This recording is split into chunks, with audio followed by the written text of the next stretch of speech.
सजनी रे कैसे कटे दिन रात, कैसे हो तुझसे बात, तेरी याद सतावे रे। ओ सजनी रे कैसे कटे दिन रात, कैसे मिले तेरा साथ, तेरी याद सतावे रे।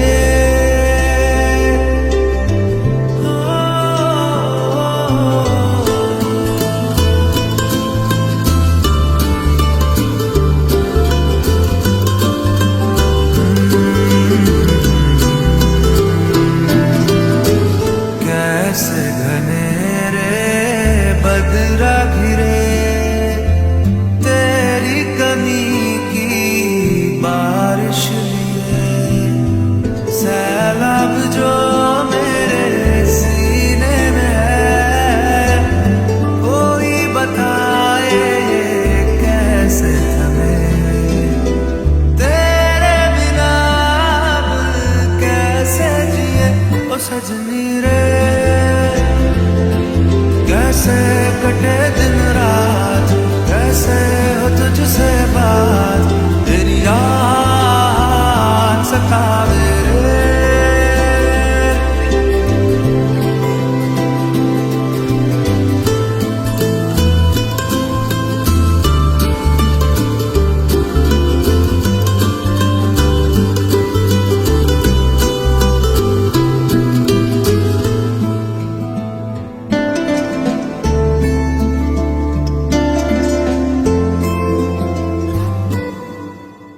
ओ सजनी रे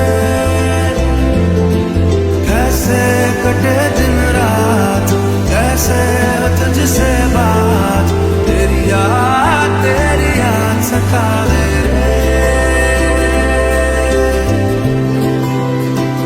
ओ सजनी रे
वे कमलिया वे कमलिया वे कमलिया मेरे नादान दिल वे कमलिया वे कमलिया वे कमलिया मेरे नादान दिल दो नैनों के पेचीदा सा गलियारे इनमें खोकर तू मिलता है कहाँ तुझको अंबर से पिंजरे ज्यादा प्यारे उड़ जा कहने से सुनता भी तू है कहाँ गल सुन ले वे कमलिया मेरे नादान दिल वे कमलिया वे कमलिया वे कमलिया मेरे नादान दिल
मर्जी तेरी जी भर ले वे कमलिया मेरे नादान दिल वे कमलिया वे कमलिया वे कमलिया मेरे नादान दिल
आधा तेरा इश्क आधा मेरा ऐसे हो पूरा चंद्रमा ओ तारा तेरा एक तारा मेरा बाकी अंधेरा आसमां न तेरे संग लागे बांधे जो पीपल पे धागे ये सुरन के धारे बहते हैं नजरे बचा के बदरंग में सतरंगा है ये इश्क रे जोगी में और गंगा है ये इश्क रे बदरंग में सतरंगा है ये इश्क रे जोगी में और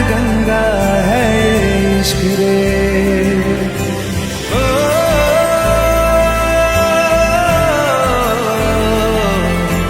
ओ,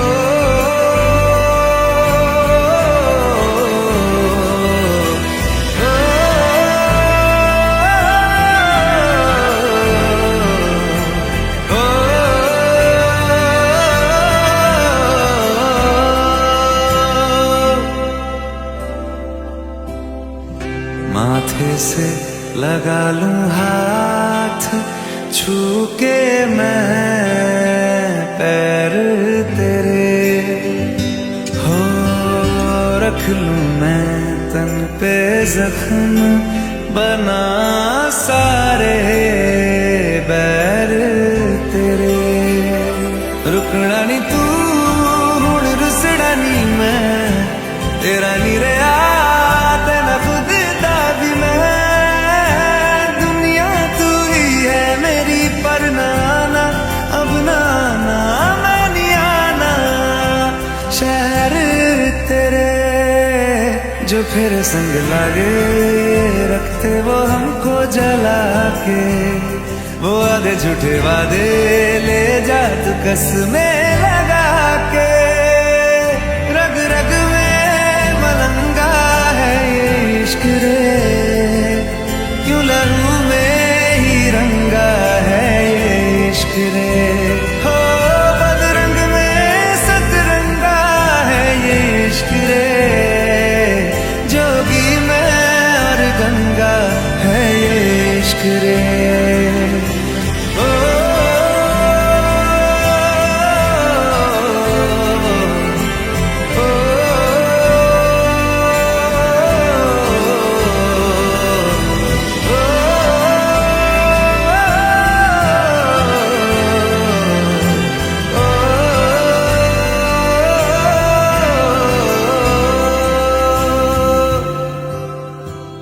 तू मेरी सारी यादें पानी में आज बहा दे।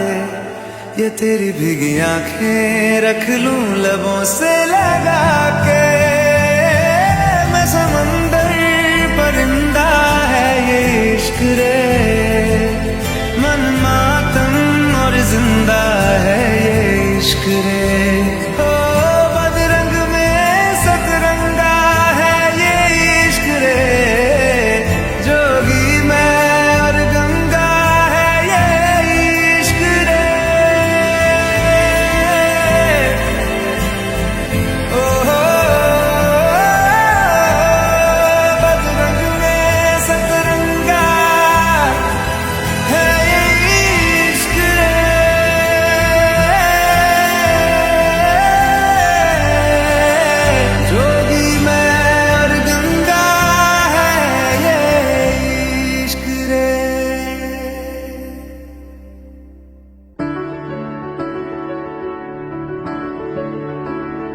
बेरंगे थे दिन, बेरंगी शामें आई है तुमसे रंगियां।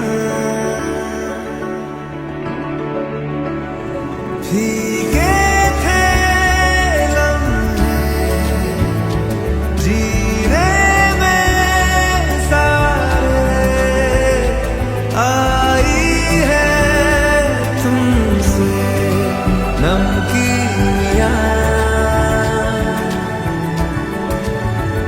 बेइरादा रास्तों की बन गए हो मंजिलें, मुश्किलें है तू ही से या तू ही हो मुश्किलें। तुम क्या मिले हम ना रहे हम, तुम क्या मिले जैसे मेरे दिल में खिले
जैसे मिले झरने ठंडे पानी के, हो रवानी में ऊंचे पहाड़ों से बहके, ठहरे तालाबों से जैसे मिले।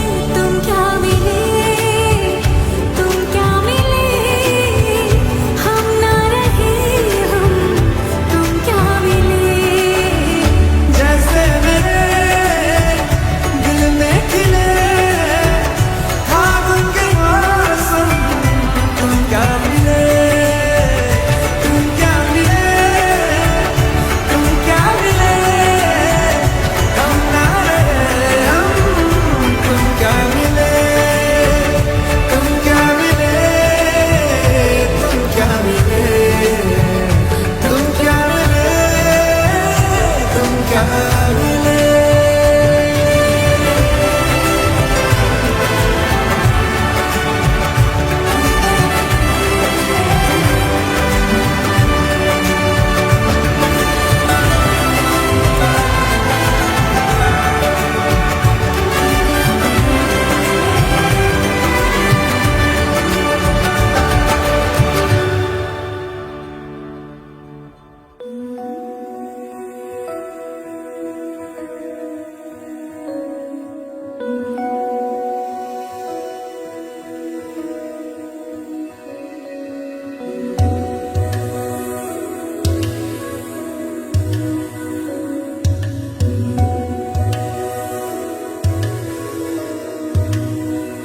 फलक से मैं सितारे तोड़ के जमीन पे लाऊंगा, इजाजत दे जहां भी हो तेरी खुशी ले आऊंगा। कोई जगह ना पता जहां न तू हो दिखा, तेरे नाम से शुरू है हर दुआ, तेरे नाम से नाम जुड़ा के, तेरी राह में शाम सजा के, रब तुझको मान लिया जो तेरे संग इश्क हुआ। वो तेरे नाम से नाम जुड़ा के, तेरी राह में शाम सजा के, रब तुझको मान लिया जो तेरे संग इश्क हुआ।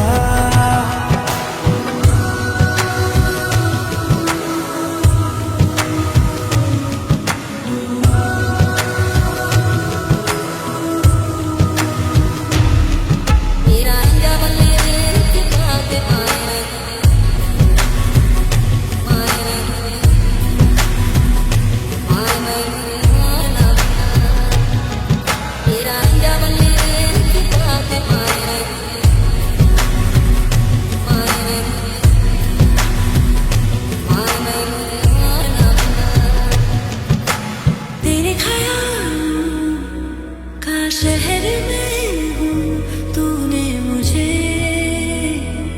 बसा दिया। तू है किनारा तो लहर में हूँ, आके तुझे है छू लिया। तेरी सांसों में घुल गया हूँ, तेरे छूने से खिल गया हूँ, तेरी बातों ने ये क्या कर दिया। कोई जगह ना पता जहां तू हो दिखा, तेरे नाम से शुरू है हर दुआ, तेरे नाम से नाम जुड़ा के, तेरी राह में शाम सजा के, रब तुझको मान लिया जो तेरे संग इश्क हुआ। तेरे नाम से नाम जुड़ा के, तेरी राह में शाम सजा के, रब तुझको मान लिया जो तेरे संग इश्क हुआ।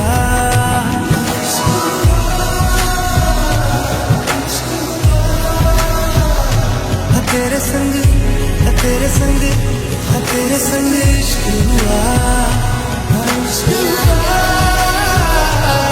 इश्क हुआ।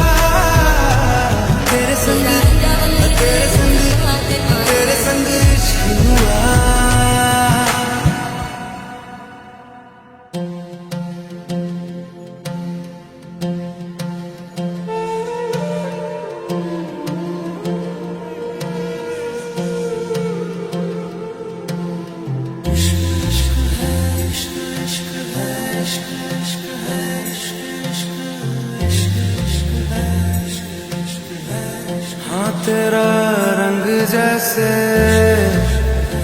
इश्क वर्गा, इश्क का रंग तो है रब वर्गा, रब का रंग तो है पानी सा साफ, पानी का रंग तो है तेरी रूह वर्गा।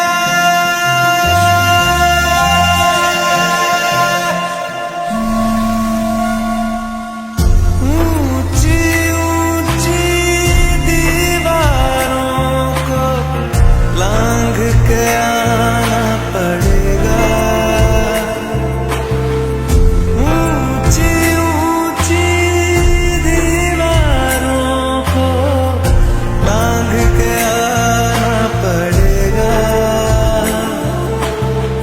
सारी खुशियाँ साथ समेटे बांध के आना पड़ेगा, हो साथ कंगन लेके आना, थोड़े बंधन लेके आना, हाँ निभाएंगे हम मिलके, हाँ थोड़ी बातें लेके आना, सारी रातें लेके आना, गुजारेंगे हम मिलके।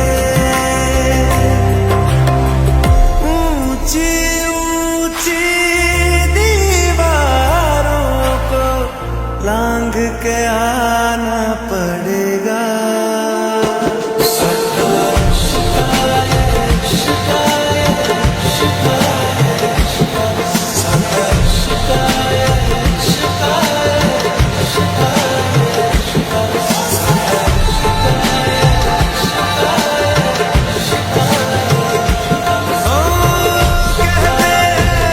खुदा से जो मांगो वो मिलता है, तेरी भी सुनेगा वो खुदा।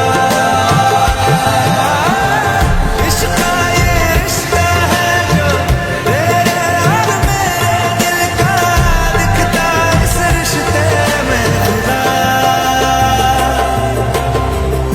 ऊंची ऊंची दीवारों को लांघ के आना पड़ेगा।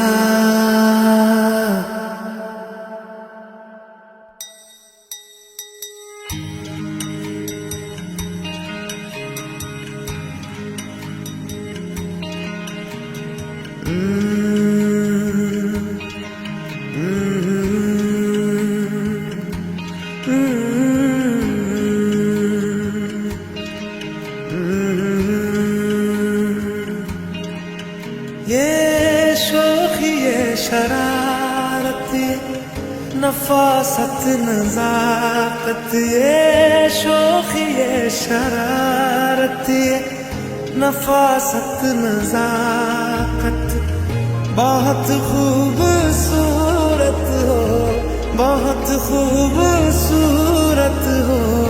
आप सर से पा तक दिल झूम झूम, दिल झूम झूम, दिल झूम झूम जाए, दिल झूम झूम, दिल झूम झूम, दिल झूम झूम जाए। तुम्हें हूर हूर किसी हूर हूर, हाँ हूर साए पाए, दिल झूम झूम, दिल झूम झूम, दिल झूमता रह जाए।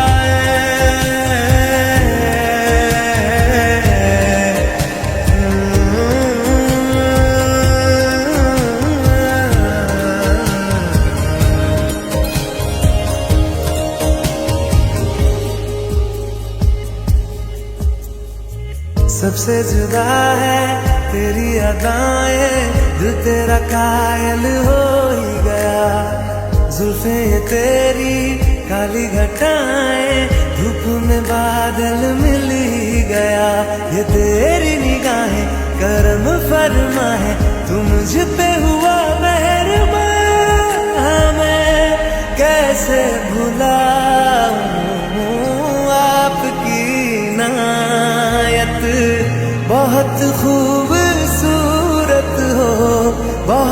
खूबसूरत हो, आप सर से पाँव तक। दिल झूम झूम, दिल झूम झूम, दिल झूम झूम जाए। दिल झूम झूम, दिल झूम झूम, दिल झूम झूम जाए। तुम्हें हूर हूर किसी हूर हूर, हाँ हूर साए पाए। दिल झूम झूम, दिल झूम झूम, दिल झूम तरह जाए।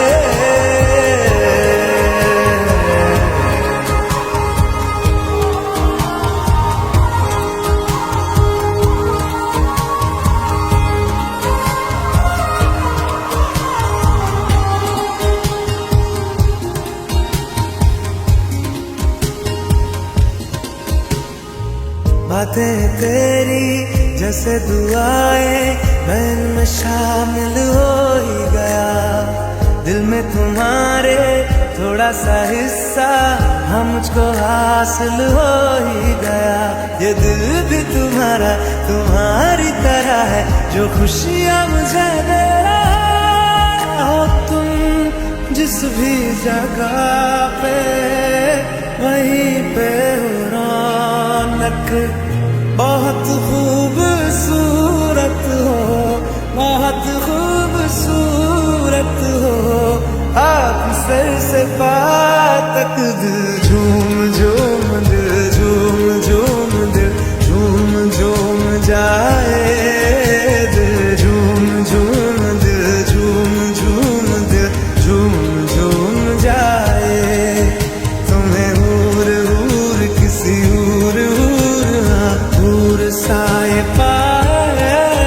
दिल झूम झूम, दिल झूम झूम, दिल झूम तरह जाए।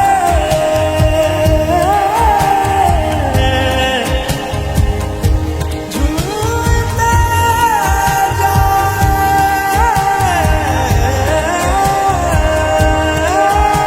खुदा अब बनाता नहीं ऐसे चेहरे, निगाहें ये जा जा के हाँ जिन पे ठहरे। जिन्हें देखने से मिले दिल को राहत, बहुत खूबसूरत हो, आप सर से पाँव तक।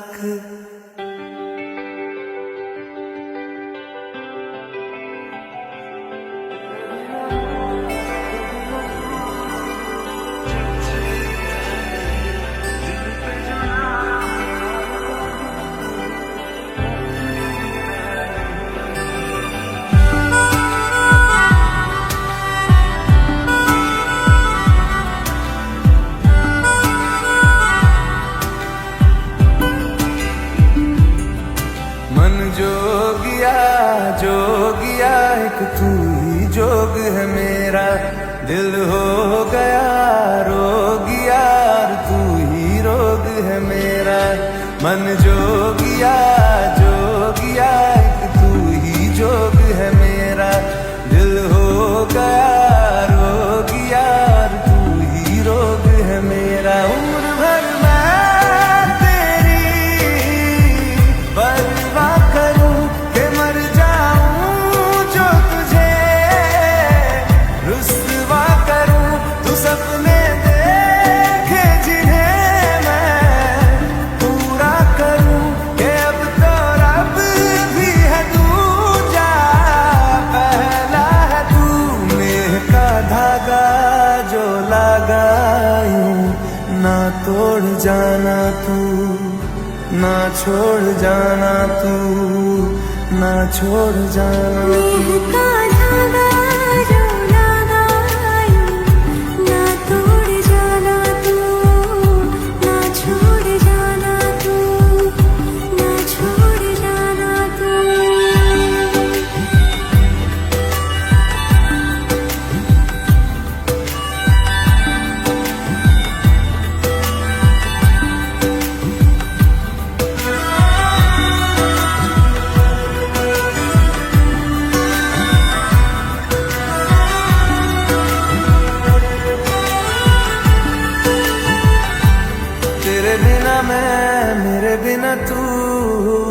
जचता नहीं, दिल पे जो नाम और कोई रचता नहीं। मेरे बिना मेरे बिना तू जचता नहीं, दिल पे जो नाम और कोई रचता नहीं। हाँ संग तेरा जरूरी है, नाम मंजूर दूरी है। मेरे हंसने पे रोने पे हक बस है तेरा।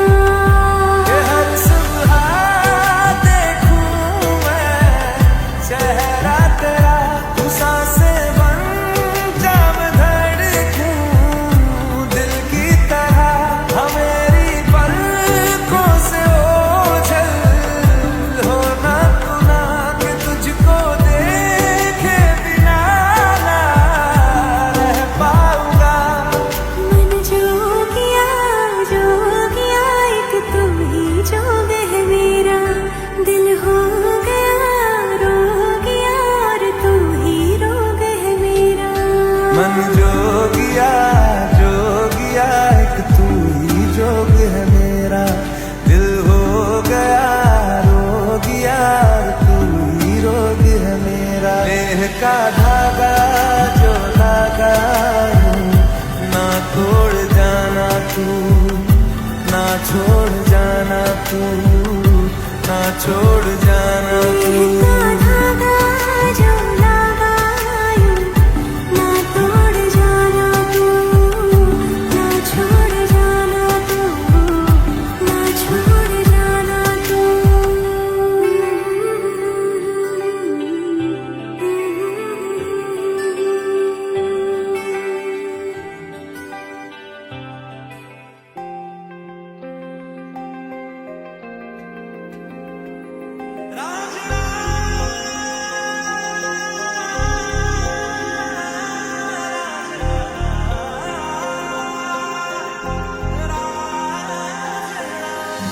कैसे ये बीते दिन रब जाने दिल जाने, तेरा तराना तेरी धुन मिलके गले तेरी यादों के साए से, दिल का लगाना था शगुन। तेरे सदके मेरी सारी जिंदगी रांझना रांझना वे रांझना मेरे यार वे रांझना रांझना वे रांझना मेरे यार। रांझना रांझना वे रांझना मेरे यार वे रांझना वे रांझना वे रांझना।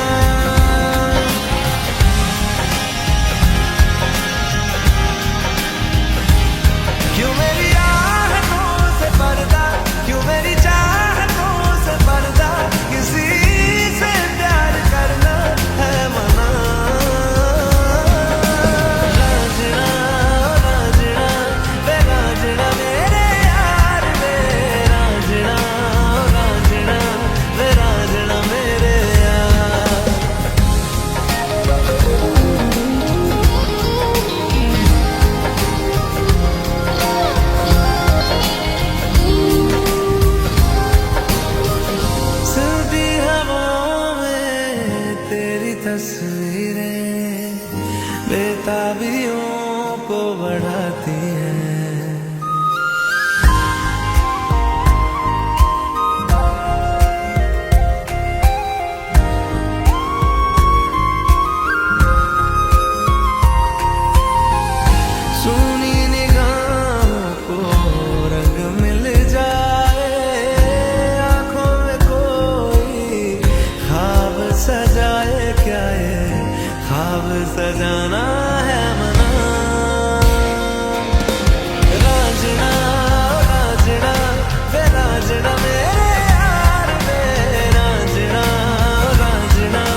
सी गई थी ये सांसों की कहानी, तुमसे मिले फिर चला ये दिल।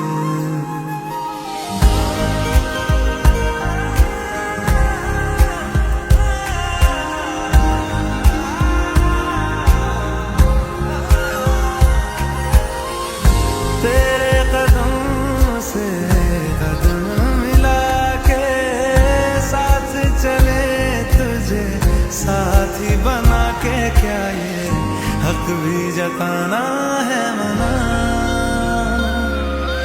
राजना राजना वे राजना मेरे यार वे राजना, राजना वे राजना मेरे यार, राजना राजना वे राजना मेरे यार वे राजना, राजना वे राजना, राजना राजना वे राजना मेरे यार वे राजना, वे राजना वे राजना मेरे यार, राजना राजना वे राजना मेरे यार वे राजना, वे राजना वे राजना।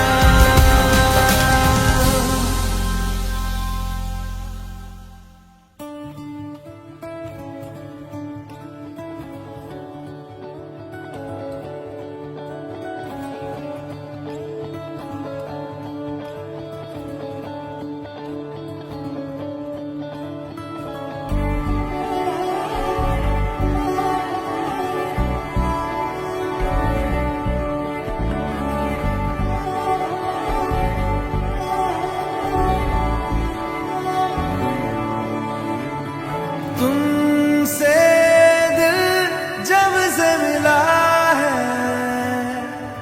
कोई तो वजह है, इश्क हुआ है।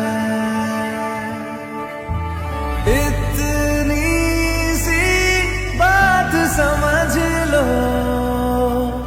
सारे जहां में तुमसे हुआ है। ओ लाखों मिले कोई भी न तुम सा मिला, ओ मेरा ये दिल तेरी ओर चलता गया ना रुका। मेरे यारा मेरे यारा मान जाना, मेरे यारा आके मुझे थाम ले, तू भी मेरा नाम ले। मेरे यारा मेरे यारा मान जाना, मेरे यारा।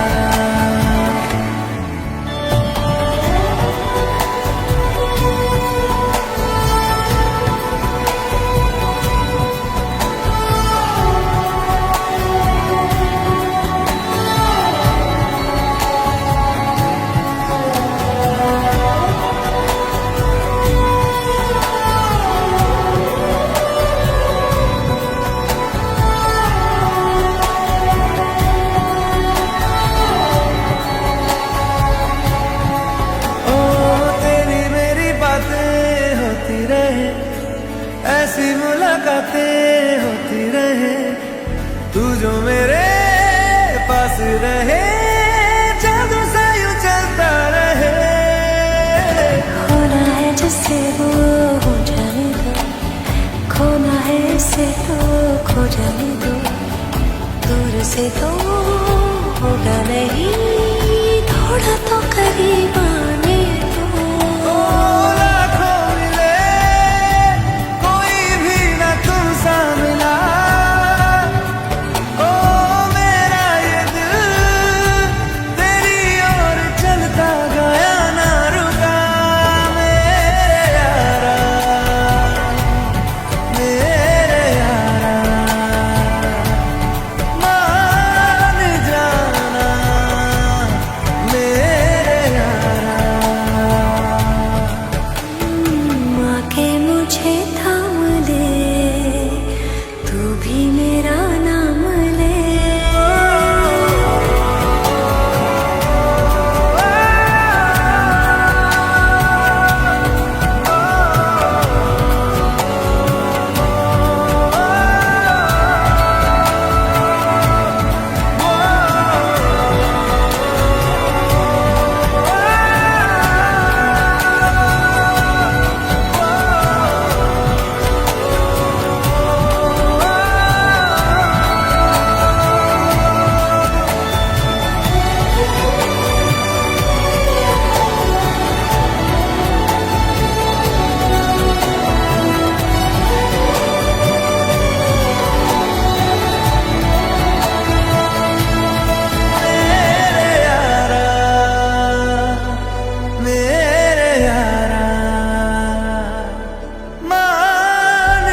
तू मेरा कोई ना होके भी कुछ लागे, तू मेरा कोई ना होके भी कुछ लागे। किया रे जो भी तूने कैसे किया रे, जिया को मेरे बांध ऐसे लिया रे, समझ के भी ना समझ मैं सकूं सवेरों का मेरे तू सूरज लागे, तू मेरा कोई ना होके भी कुछ लागे। अपना बना ले पिया, अपना बना ले पिया, अपना बना ले मुझे, अपना बना ले पिया, अपना बना ले पिया, अपना बना ले पिया। दिल के नगर में शहर तू बसा ले पिया।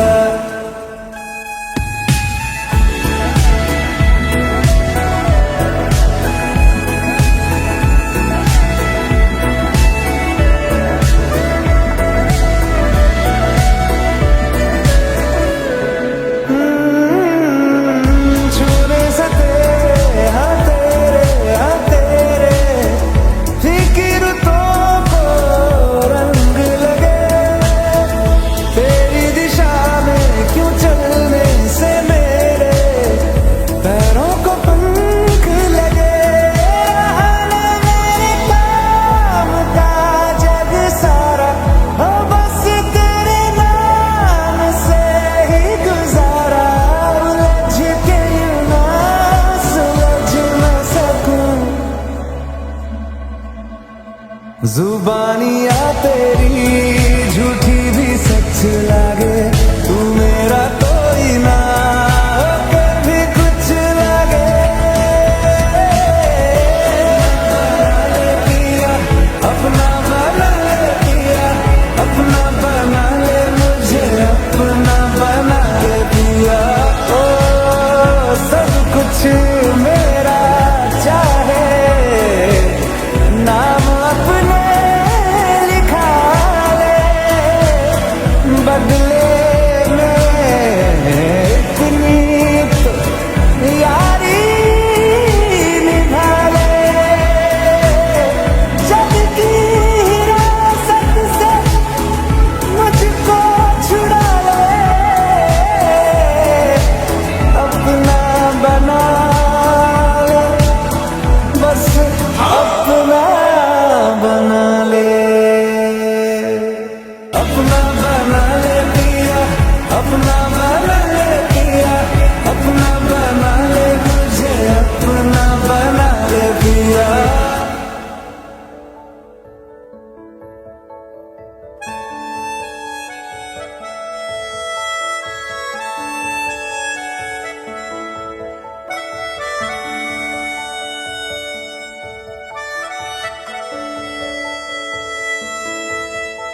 मिला हूँ अब जो तुमसे, है दिल को मेरे कसम से सुकून मिला, सुकून मिला। तुझे है पाया रब से, है दिल को मेरे कसम से सुकून मिला, सुकून मिला। हर पल हंसी सा हुआ है, सांसों को तूने छुआ है, बड़ी तुझसे नजदीकियां, सुकून मिला, सुकून मिला।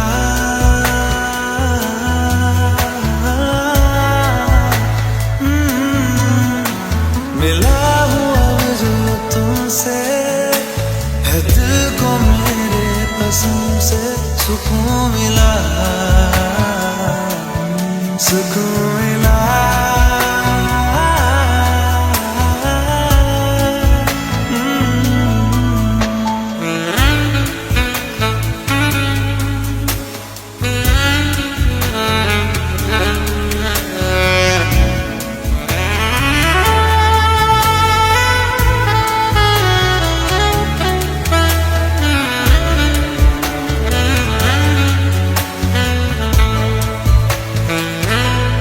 जब से जुड़ा तुझसे जिया चैनो करार दिल को मिला।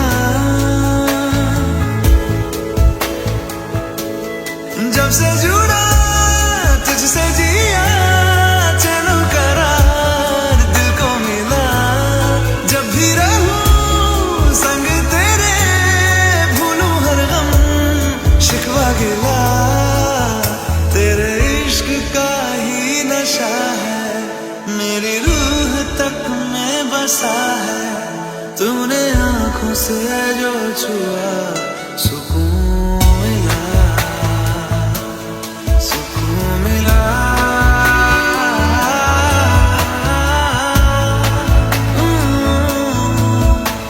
मिला हूँ अब जो तुमसे है दिल को मेरे कसम से सुकून मिला, सुकून मिला।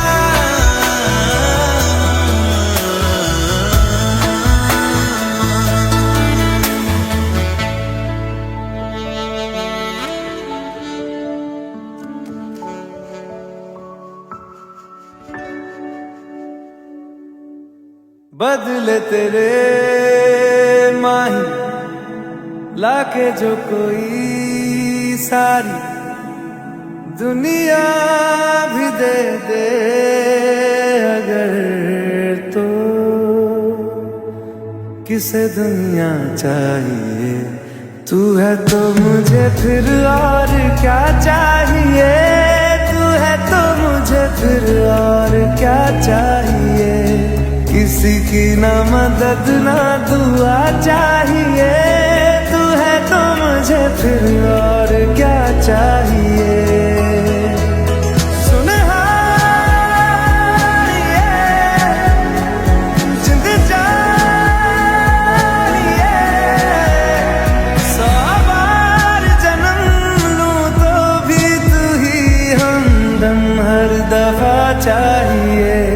तू है तो मुझे फिर और क्या चाहिए। तू है तो मुझे फिर और क्या चाहिए। किसी की ना मदद ना दुआ चाहिए। तू है तो मुझे फिर और क्या चाहिए।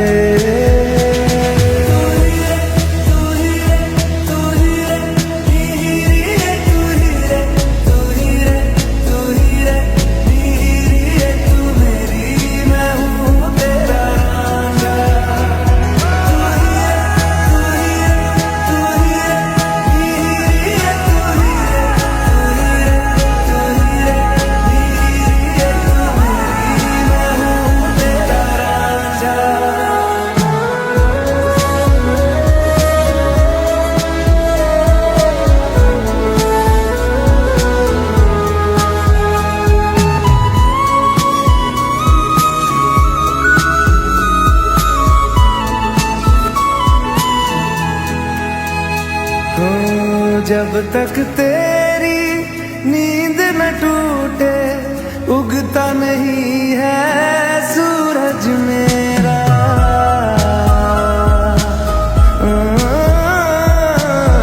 जब तक तेरी नींद न टूटे उगता नहीं है सूरज मेरा।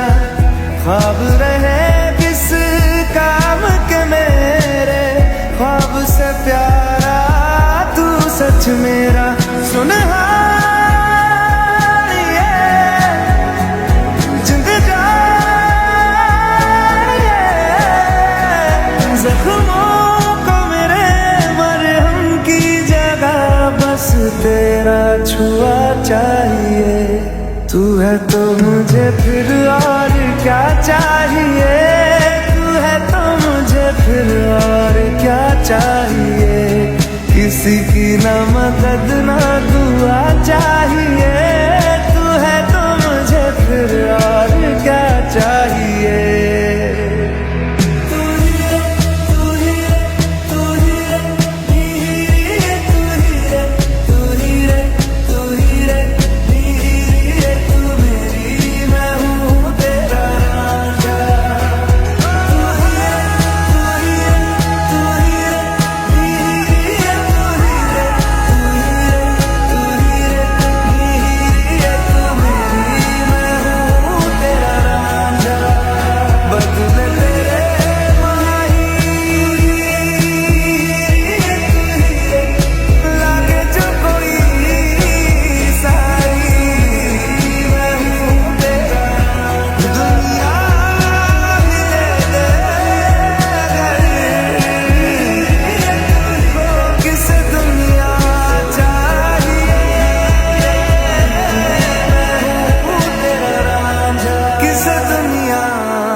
पाकिस्तान मुर्दाबाद, पाकिस्तान मुर्दाबाद, भारत जिंदाबाद, भारत जिंदाबाद। पाकिस्तान को अब समझाने का वक्त खत्म हो चुका है। मैं बड़ी जिम्मेदारी के साथ जज्बात में लाए बगैर कह रहा हूं कि ये वक्त जवाब देने का है, ये वक्त सोचने का नहीं है। वरना याद रखिए, हर 6 महीने, हर 2 महीने के बाद ये आती हैं, या तो हमारी फौज या हमारी सीआरपीएफ के जवानों को या फिर मासूम कश्मीरियों को निशाना बनाती हैं। तो हम उम्मीद करते हैं कि हमारी हुकूमत इनके खिलाफ एक मौसर इक़दाम करेगी। जितने भी इक़दामात, जितने फैसले भारत सरकार ने लिए हैं, MIM पार्टी उसकी तायीद करती है। जैसे भी हो, पाकिस्तान को अगर कमजोर करने के लिए उनकी मईशत को, उनके इकॉनमी को कमजोर किया जा सकता है तो बराबर किया जाना चाहिए। और जो भी तरीक़ेकार हुकूमत इस्तेमाल करेगी, हम उम्मीद करते हैं कि आतंकवाद खत्म होगा। ये देश का मसला है, ये कोई सियासी मसला नहीं है, और लोगों को भी इस पर राजनीति करने की कोई जरूरत नहीं है। आप अपने दिलो दिमाग पर जोर डालकर सोचिए कि हमारी एक बेटी है जिसकी 2 महीने पहले शादी हुई, और वो 2 महीने की शादी के बाद जब पहलगाम में बेसरन मीडोस को जाती है तो वहां पर भी उसके आंखों के सामने उसकी पति को उसके सर पर गोली मार दी जाती है। और वो बेवा हमारी बेटी ये कहती है कि जब मेरे पति को गोली मारी गई तो मैं उसके चेहरे को भी नहीं देख सकी बराबर। तो मेरे अजीज दोस्तों और बुजुर्गों, हम तमाम को इस दहशतगर्दी आतंकवादी की मजम्मत करना है। और याद रखिए कि 19वीं सदी के आगाज पर 2 मुल्क मजहब के नाम पर बनाए गए थे, और आज मैं जिम्मेदारी के साथ कह रहा हूं कि 75-80 साल के बाद ये दोनों मुल्क नाकाम स्टेट हैं, फेल्ड स्टेट हैं। एक का नाम पाकिस्तान है, दूसरे का नाम इजराइल है। ये दोनों भी मजहब की बुनियाद पर बनाए गए थे। एक ये कहकर भारत को तोड़ा गया कि मुसलमानों का अलग मुल्क होगा, और एक मुल्क को यह कहकर अरबों की जमीन छीनी गई कि यहां पर हम यहूदियों का मुल्क बनाएंगे। उन्होंने यहूदियों का मुल्क नहीं बनाया, बल्कि ज़ायनिज़्म और ज़ायनिज़्म की आइडियोलॉजी को आगे बढ़ाने के लिए मुल्क बनाया। ये दोनों ममालिक एक फेल्ड स्टेट है, जहां पर उन्हीं के मुल्क में लोगों पर जुल्म किया जाता है। तो हम उम्मीद करते हैं कि हमारी सरकार, इस देश के प्रधानमंत्री, ये जो आतंकवादी हमला हुआ है, बुज़दिलाना हमला हुआ है, वो उस पर मौसर कार्रवाई करेंगे, मरने वालों को वो इंसाफ दिलाएंगे। और हम उम्मीद करते हैं कि हमेशा के लिए पाकिस्तान से जो आतंकवादी हमारे देश में आकर मासूम लोगों की जानें लेते हैं, चाहे वो हमारी बेटियां हों या फिर वर्दी पहनने वाले हमारे नौजवान बेटे हों, इन आतंकवादी हमले को ख़त्म करने के लिए हम उम्मीद करते हैं कि देश के प्रधानमंत्री पाकिस्तान से आए हुए आतंकवादी और पाकिस्तान जैसे एक फेल्ड स्टेट के खिलाफ वो एक मौसर कार्रवाई करेंगे, ऐसा इक़दाम करेंगे कि दोबारा पाकिस्तान 100 मरतबा सोचेगा कि भारत की सरजमीन में आकर किसी को मारने के बारे में। मेरे अजीज दोस्तों और बुजुर्गों, मैं आपको यही बताना चाहता हूं कि पाकिस्तान ये पूछ रहा है कि भारत के पास अगर कोई प्रूफ है तो दो। अरे बेशर्मो, क्या हमने तुमको पठानकोट में बुलाकर नहीं दिखाया था कि पठानकोट हमारा एयरफोर्स का बेस में तुम्हारे आतंकवादी आकर वहां पर कोहराम मचा कर गए? तुम्हारी लोग पाकिस्तान से आकर देखे, उसके बावजूद भी तुमने उन आतंकवादियों के खिलाफ कोई एक्शन नहीं लिया। 26/11 का वाकया हुआ, मैं जानता हूं, आंध्र तेलंगाना में निजामाबाद एक इलाका है, वहां की हमारी एक बेटी जिसकी शादी हो के चंद दिन हुए थे, उसने अपने खानदान वालों के साथ वीटी स्टेशन पर थी। पाकिस्तान से आए हुए आतंकवादियों ने वीटी स्टेशन पर गोलियां मारकर लोगों की हत्या की। तो उसमें निजामाबाद की एक नई दुल्हन भी मारी गई थी। पाकिस्तान कभी भी इकरार नहीं करेगा कि उनके मुल्क से आतंकवादी आकर भारत में लोगों का कत्ल कर रहे हैं। मैं आपको बताना चाह रहा हूं कि हमारी बेटी जिसका नाम हिमांशी है, उसके पति को गोली मारकर 6 दिन के बाद शादी करके गए थे, उसका कत्ल कर दिया गया इन आतंकवादियों ने।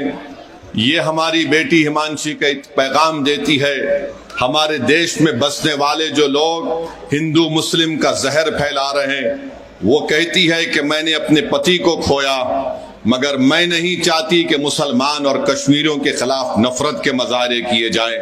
हम उम्मीद करते हैं कि भारत सरकार हमारी इस बेटी जिसने अपने पति को खोया है उसके इस अल्फाज को याद रखेगी, और देश कभी उन लोगों को माफ नहीं करेगा जो ऐसे वक्त में बजाय हम मुत्तहिद होकर इन आतंकवादियों से और इन आतंकवाद को प्रमोट करने वाले देश से मुकाबला करें, जो हमारे मुल्क में इसका फायदा उठाकर नफरत को फैलाना चाहते हैं। याद रखो, इस वक्त पर हमको नफरत नहीं, हमको अमन को और मोहब्बत को पैदा करना है ताकि हम देश को मजबूत रख सकें। और जो लोग नफरत और जहर फैला रहे हैं, याद रखो तुम एलईटी और पाकिस्तान के चेहरों पर मुस्कुराहट लेकर आ रहे हो। हम ये चाहते हैं कि इन जालिमों के चेहरों से मुस्कुराहट खत्म हो जाए। हम ये चाहते हैं कि जो लोग हमारे पड़ोस मुल्क में बैठकर हमारे बच्चियों को हम बेवा होते देख रहे हैं, हम ये चाहते हैं कि उनकी आंख में आंसू आए, वो रोएं, अपनी किस्मत पर रोएं। और आज ये वक्त है कि भारत को एक मुत्तहिदा तौर पर ऐसे लोगों के खिलाफ पैगाम देना है। हम भारत के प्रधानमंत्री से इस बात का मुतालिबा करते हैं कि जितने 26 लोग वहां पर मारे गए, भारत सरकार उनको शहीद का रुतबा दे ताकि लोग हमेशा के लिए उनको याद रख सकें। ये मैं ही नहीं कह रहा हूं, बल्कि उन परिवार के लोग इस बात का मुतालिबा कर रहे हैं कि जो लोग मारे गए उनको शहीद का रुतबा दिया जाए। जो मारे गए उनके परिवार के लोग कह रहे हैं कि हम इंतजार कर रहे हैं कि कब हमारे मरने वालों से इंसाफ होगा। हम उम्मीद करते हैं कि भारत सरकार एक ठोस और मजबूत इक़दाम करेगी ताकि आतंकवाद का खात्मा हो सके। शहीद अफरीदी ने ऐसा स्टेटमेंट किया है, भारत खुद ही अपने लोगों को मारता है और फिर बाद में हमारे ऊपर नाम लेता है। कौन है जी ने? शहीद अफरीदी कौन है इन्हें? नाटक है क्या ये? छोड़ो ना, तुम क्या जोकरों का नाम ले रहे मेरे सामने? छोड़ो ना इन लोगों को, है क्या भारत उनको देखिए, मैं यहाँ पर all India Muslim personal law board ने कल परभनी में जो हमारे पूरे मुल्क में इस वक्फ अमेंडमेंट एक्ट के खिलाफ जो एक प्रोटेस्ट का ऐलान all India Muslim personal law board ने किया, कल हमारी एक बहुत कामयाब पब्लिक प्रोटेस्ट मीटिंग हुई परभनी में, और इसीलिए हम यहाँ पर औरंगाबाद भी आए थे आप सबों से मिलने के लिए। अब आपको सवाल है तो पूछिए, और पूरा तफसील प्रोटेस्ट का प्रोग्राम जनरल सेक्रेटरी साहब कासिम रसूल इलियास साहब आपको बताएंगे।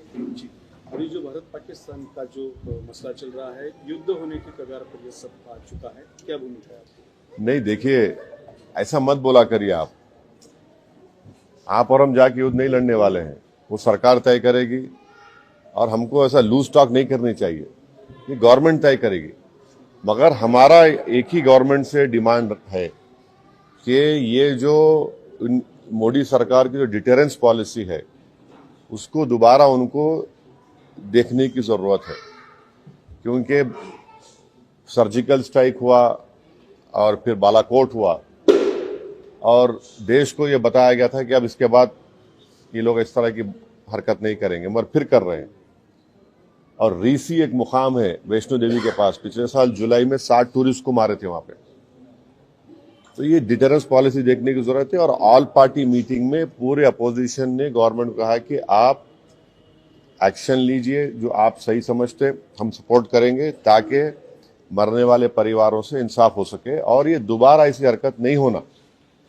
तो हम लोग तो पूरा गवर्नमेंट को सपोर्ट करें कि वो क्या एक्शन लेंगे, वो गवर्नमेंट बताएगी, हमको नहीं मालूम आपको मालूम, तो गवर्नमेंट तय करेगी। मगर हमारा मानना यह है कि पाकिस्तान में ये मौजूद हैं ये टेररिस्ट, उनको वहीं से सपोर्ट किया जाता, उनको तैयार किया था, फाइनेंस किया जाता, और अनफॉर्चुनेटली वो बॉर्डर क्रॉस करके आए, पहलगाम तक आ गए।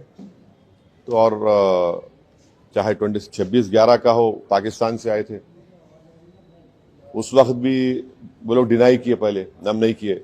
जब अजमल कसब पकड़ा गया तो उनको एक्सेप्ट करना पड़ा। तो अब गवर्नमेंट क्या एक्शन लेगी वो गवर्नमेंट के ऊपर है, गवर्नमेंट वो तय करेगी, हम तो नहीं बोल सकते। मगर इनके खिलाफ तो ये हमारा मानना ये है कि ऐसे टेररिज्म को रोकने की जरूरत है और सख्त कार्रवाई करने की जरूरत है, क्योंकि कोई भी, आपको तो पहले किसी को जान लेने का इख्तियार नहीं है, दूसरा आप हमारे वतन में आकर आप जो इनोसेंट टूरिस्ट हैं उनका समुदाय पूछकर, उनका रिलीजन पूछकर उनको गोली मारना, ये बदतरीन हरकत है ये। और पाकिस्तान इन चीज़ों को रोकना ज़रूरी है। पाकिस्तान ये समझना ज़रूरी है कि आप किस देश के खिलाफ ये कार्रवाई कर रहे हैं। उनका जो एनुअल बजट है, हमारी मिनिस्ट्री ऑफ डिफेंस का बजट उससे बढ़ के है। और वो लोग जो है, भारत से उनका टाइम आधा घंटा पीछे है। उन्होंने आधा घंटा पीछे नहीं है, उन्होंने 30 साल पीछे है भारत से। और वहाँ के जो पॉलिटिशियन जो ये क्या बोलते हैं, बड़बड़ापन बोलते हैं ना, ये बकबक कर रहे हैं ना, मत करो ऐसा। आप ये ठीक नहीं है। आपके घर में आप इन शैतानों को पाल रहे हैं। आपके पास बलूचिस्तान का मसला है, आपका टीटीपी का मसला है, आप उसको देखो। आप क्या बना सकते हैं वहां पे? दवाएं नहीं बना सकते, मलेरिया की दवा नहीं बना सकते, तुम क्या बात कर रहे हैं आप? तो ये इस तरह के जो बातें कर रहे हैं वो लोग, ये ठीक नहीं है। समुदाय सिंधु का पानी जो, हाँ? सिंधु नदी का पानी जो है रोकने का निर्णय भारत सरकार ने लिया, उसको उत्तर दिया कि हम बम डाल देंगे जो भुट्टो है वो। दोनों मुद्दों को कैसे देखिए, वो उन्होंने जो है अभी राजनीति में आए हैं, उनको ये सोचना पड़ेगा कि उनकी अम्मा को किसने मारा। टेररिज्म से तो मारी ना उनकी वालदा, उनको अगर वो समझ में नहीं आ रहा तो क्या समझाएंगे उनको भी? भाई, जिसकी मां को उसी के होम ग्रोन टेररिस्ट ने मार दिया तो वो बात समझो ना तुम। आपकी मां को जब गोली मारा तो टेररिज्म है, और हमारे बेटियों को, माओं को जो मारे, टेररिज्म नहीं है क्या वो? तो उनको समझने की जरूरत है वो बात को। तो जहां तक इंडस वाटर ट्रीटी का सवाल है, देखिए, ये वर्ल्ड बैंक ने एग्रीमेंट करा था 1960 में, मगर अब गवर्नमेंट डिसीजन लिया, ठीक है, मगर हम पानी कहां रखेंगे? पानी कहां रखते भाई? पानी रखने की जगह भी तो ना अपने को।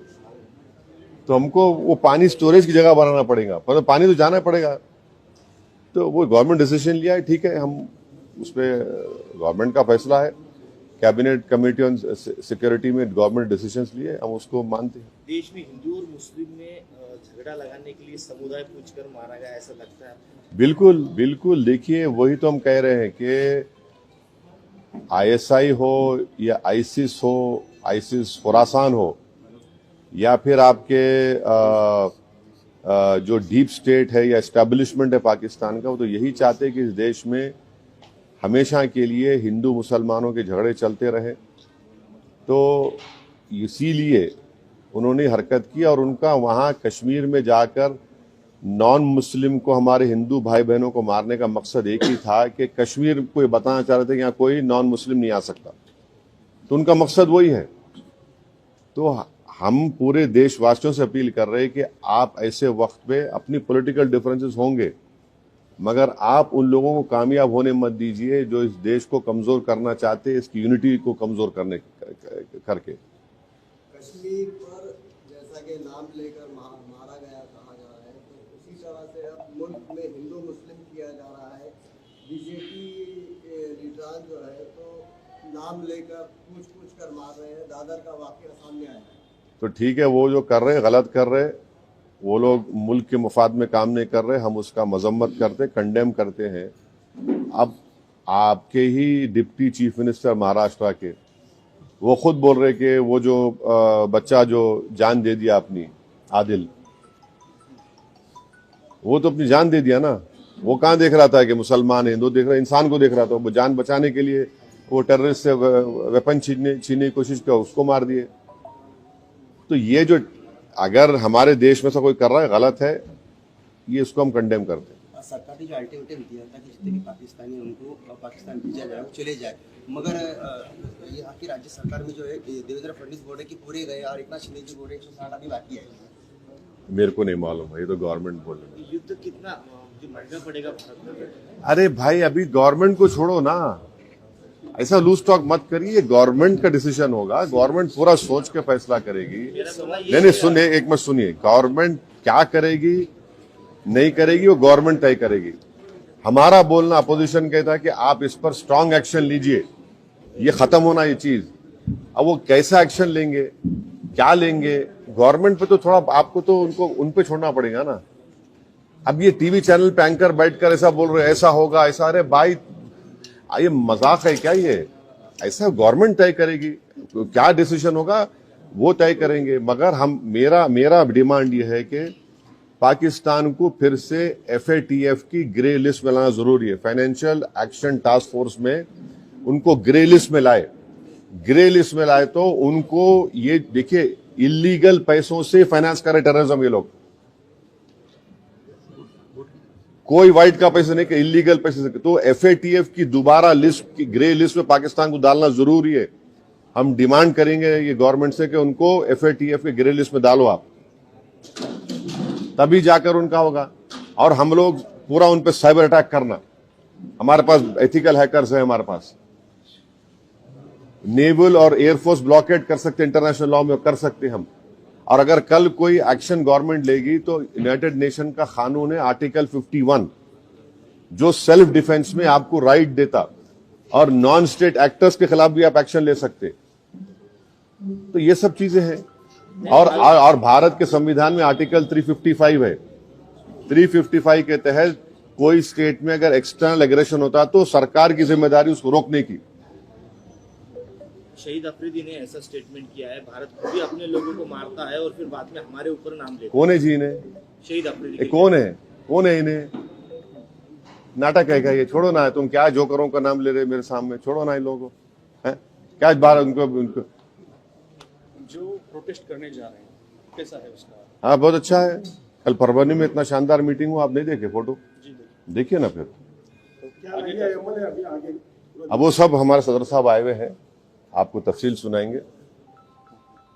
मगर हमारा देखिए, आपको हम समझा रहे हैं, पंढरपुर की मंदिर है, पंढरपुर की मंदिर में ट्रस्टी कौन हो सकता है बोलो आप?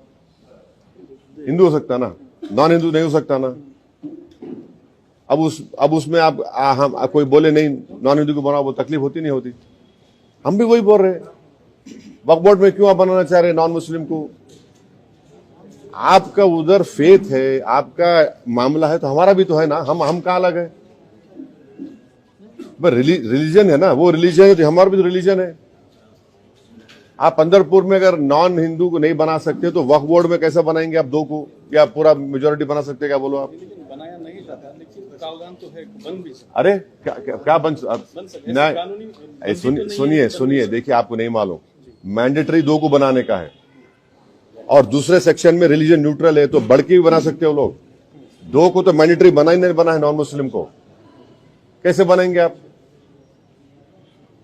भाई? मेरा आर्टिकल 26 के तहत मेरे को यह राइट है कि मैं अपने पसंद के रिलीजियस चैरिटेबल इंस्टीट्यूट को कायम करो, और वक्फ प्योर रिलीजियस इंस्टीट्यूशन है और हम उसको कायम करें, उसको एडमिनिस्टर करने का राइट आर्टिकल 26 मेरे को दे रहा है। मूवेबल इमूवेबल प्रॉपर्टीज लेने का राइट मुझे आर्टिकल 26 दे रहा है।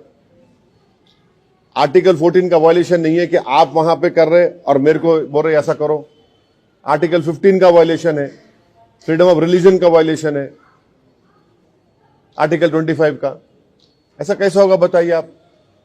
और एक बात बताइए ना, आप लोग पूछते क्यों नहीं? आप लोग मीडिया वाले डर रहे कहीं को, मेरे को समझ नहीं आ रहा। महाराष्ट्र के ये कानून से भारत का सबसे बड़ा दौलतमंद जो आदमी है, जो खोजाओं के यतीम खाने पे अपना महल बना लिया, सेक्शन 2C के तहत वो मालिक बन गया आज की तारीख में। नरेंद्र मोदी ने जो कानून बनाया, सेक्शन 2C पढ़ो आप, any trust form before this act and after this act will not be work property. क्यों? और आगा खानी को क्यों लेके आए? आगा खानियों से मोहब्बत पे यहाँ पे नहीं लेके आए। अगर आगा खानियों की मोहब्बत पे लेके आते तो नरेंद्र मोदी जाके जकिया जाफरी से मिलते थे। वो आगा खानी है। एहसान जाफरी को काट के उनके जिस्म को जला दिया गया था। आगा खानियों को इसलिए लेके आए ताकि वो जो ट्रस्ट से वो जमीन खरीदे, यतीम खाने खरीदे, उसको लीगलाइज करना। आप मेरे को बताओ, बीजेपी के पैम्फलेट में लिखा हुआ है कि 70% वक्फ प्रॉपर्टीज पे इंक्रोचमेंट हो गया। अगर 70% है तो आप लिमिटेशन एक्ट अप्लाई करके उनको ओनर क्यों बना रहे? आप ओनर बना रहे ना उनको। आप देखो उनका पैम्फलेट पढ़े आप लोग, एक 4 पेज का, एक 15 पेज का बुकलेट, बकवास लिखे रहे उसमें, खुद अपने आप को वो कर रहे, कॉन्ट्रडिक्ट कर रहे। लिमिटेशन एक्ट का मतलब क्या है? 12 साल जो वहां पे बैठा हुआ है एंक्रोचमेंट करके, उसको आप मालिक बना दिए। आज मालिक बन गया वो। इवैक्यू वक्फ प्रॉपर्टीज है, इवैक्यू वक्फ प्रॉपर्टीज को आप निकाल के गवर्नमेंट कस्टडी में दे दिए, तो हम वक्फ बोर्ड का नुकसान हो गया ना। आप बोल रहे कि वक्फ वाल औलाद में बच्चों का शेयर मार के नहीं देना। क्या आज हमारे भारत में हिंदू धर्म में अगर सेल्फ एक्वायर्ड प्रॉपर्टी होती है तो आप किसी को भी अपने, अगर आपके 2 बच्चे हैं तो आप किसी एक को पूरा दे सकते या मोहल्ले में किसी को दे सकते, मगर इस्लाम में हम 1/3 से बढ़ के नहीं दे सकते अपने बच्चों में से किसी को भी। विल पावर आपको है। और हम अगर मैं अल्लाह के नाम पे दे रहा हूं, अब मिसाल के तौर पर अगर कोई हिंदू अपना पूरी प्रॉपर्टी दान दे रहा तो उसमें पूछते क्या तू बच्ची का हक मार के दे रहा है? उन्हें बोला नहीं भाई, भगवान को दे रहा हूं, अल्लाह को दे रहा हूं, मैं मेरी प्रॉपर्टी है। संविधान में आर्टिकल 300A है, प्रॉपर्टी आपका है, मैं कुछ भी कर सकता हूं मेरे प्रॉपर्टी। आप बोल रहे नहीं, वो ऐसा नहीं कर सकते आप। तो ये इसमें ऐसे प्रोविजंस है इतने। अच्छा, हम ये जो चला रहे ना प्रोपेगेंडा, बीजेपी हमको बताओ, एक सेक्शन बताओ उसमें जो प्रॉपर्टी तुम लैंड ग्रैबर से निकाल के लाके देंगे। तुम एक सेक्शन बताओ जो यहां से इनकम में इजाफा होगा, बताओ ना। 45 अमेंडमेंट्स है, कौन सा उसमें है बताओ जो मुसलमानों के मफाद में? आप तो लूटने के लिए लेकर आ रहे। सेक्शन 3D आप बना दिए, उसमें 3D का बोल रहे, क्या बोल रहे, जो आर्कियोलॉजिकल एंशिएंट प्रोटेक्टेड मॉन्यूमेंट है वो वक्फ नहीं रहेगा। क्या मतलब भाई? आपको मालूम औरंगाबाद आपके शहर में यहां पर अपने क्या नाम था जो वहां से अफ्रीका से आए थे बादशाह का, मलिक अंबर का वो नहीं है, वक्फ नहीं रहा वो। उनकी समाधि, हाँ नहीं रही, वक्फ नहीं रहा वो। कैसा होता बोलो? वो सेक्शन 3D में आप बोल दिए मलिक अंबर की खबर अब वक्फ नहीं है। कैसा बोलेंगे भाई? कई शियाओं के इमाम बड़े हैं, 200 साल पुराने हैं, एंशंट है, तो आप बोल रहे नहीं वक्फ की नहीं रहती। कैसा होगा ये? अब कि पंचक्की है, आप पंचक्की बोल रही है नहीं है, दरगाह नहीं है, वो वक्फ नहीं है क्योंकि एएसआई का मॉन्यूमेंट है वहां पे। कि आप तो छीन रहे ना हमारे से, बचा रहे कहां आप? कौन सा सेक्शन है बताओ आप बोल रहे कि 6 महीने के अंदर पूरा पोर्टल पे चढ़ाओ। कैसे चढ़ा 6 महीने में? बोलो आप। जो नहीं चढ़ाए वो वक्फ नहीं रहेगा। हम बिहार चुनाव लड़ेंगे और अच्छी तरह से लड़ेंगे। हम बहादुरगंज से हमारे कैंडिडेट का अनाउंस भी कर दिए। मेरी पब्लिक मीटिंग है 3 तारीख को बहादुरगंज में, 4 तारीख को और एक जगह पर है। हम अच्छी तरह से लड़ेंगे और आप देखेंगे इंशाअल्लाह ताला हमारे जो एमएलएज लास्ट टाइम जीते थे उससे ज़्यादा हमारे एमएलएज कामयाब होंगे। और जो चोरी करे हमारे एमएलएज की, इंशाअल्लाह ताला उनको भी सीमांचल की जनता सबक सिखाएगी। बिहार के इलेक्शंस मद्देनजर रख के ये लाया गया, ये सवाल पसंद। सवाल का जवाब ये दे दिया ना। मैं बिहार का जवाब मैं ऐसे दिया। अब आप जैसा चाह रहे मैं कैसा दूंगा? क्या असर होगा? हाँ, क्या इस बार असर होगा? आप देखेंगे। अब आप देखिए बहादुरगंज में हमारी जनसभा है, असर देखेंगे आप। ओके सर, पाकिस्तान का जो कई सारे पोस्ट पे जो विड्रॉ करे सोल्जर्स, मतलब पाकिस्तान का जो डर है वो क्लियरली दिख रहा है। इस पे आपका क्या कहना है सर? सरकार से पाकिस्तान जो पोस्ट है पाकिस्तान के बॉर्डर के अंदर LOC में जो लगे हुए पोस्ट है, वहाँ पे at those posts they are withdrawing soldiers and several soldiers left the positions, and we are seeing also reports that Pakistani families are going to London. How would you like to respond, sir, and what would you like to say to the center that what center should do? देखिए, मैंने आप लोग जब press conference में ये बात कहा था कि काश 2019 में नरेंद्र मोदी वो जो लॉन्चिंग पैड्स की जमीन को हासिल कर लेते, जहां से लॉन्च पैड्स होते हैं वो टेररिस्ट के, वो आप उसको ले लेते। अब आप जब ये आपकी न्यूज़ अगर सही है तो बहुत अच्छा है, हमको जाके वहाँ पे ले लेना चाहिए। मेरे को नहीं मालूम आपके ऊपर, वो आप बोल रहे खाली करके चले गए, तो खाली करके चले गए तो फिर हम जाके बैठना वहाँ पे और छोड़ना नहीं।